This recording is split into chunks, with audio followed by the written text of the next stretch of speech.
Months before the release of Spider-Man No Way Home, we had a full-on HD scene leak that confirmed Andrew Garfield was in the film. Now, despite the actor's best efforts to try to downplay this, we could all see that it was in fact real. Some people try to suggest that they deep-faked it, some people try to suggest that they CG'd it. It was a giant mess of clout chasing. Either way though, now we know the details of exactly how this leak was possible, and yeah, people I guess just don't care about having their job. That's really the takeaway here. So this info was revealed by Kelly Port, who was a digital domain visual effects supervisor during the production of the film. And she recently spoke with the Corridor crew, where she revealed the details in regards to how that full-on sequence leaked.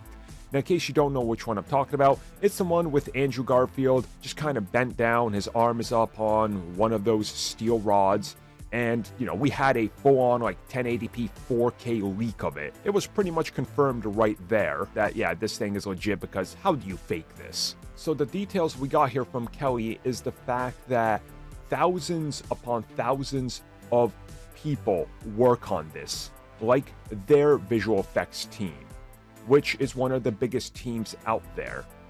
And it doesn't mean that these leaks necessarily come from visual effects teams, but in this case, it was exchange of footage between multiple companies and people working on it. So as she goes into this, she talks about how they, like many other industries out there, outsource to third parties who also get to work on this, and they are a support studio. So think of like Call of Duty, for example. Yes, you have Treyarch that makes the game, but then you have all those other studios like High Moon, for example, or Beanox that are support studios. Essentially that.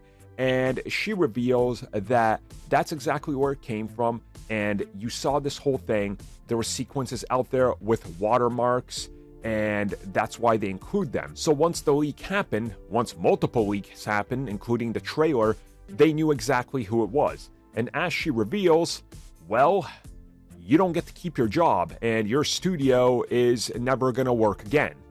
So the people that leaked it have essentially doomed entire families' lives, their names, and them ever working in the industry again, because they're all responsible because they're supposed to work as a team, and since they didn't, this one person who was willing to leak this stuff to their source, and their source putting it on the internet or sharing it in Comic-Cons, well, they ruined it for everybody. So now you know the story of how it happened. It was a third-party studio that got a little too excited and wanted to share it for, I guess, internet clout.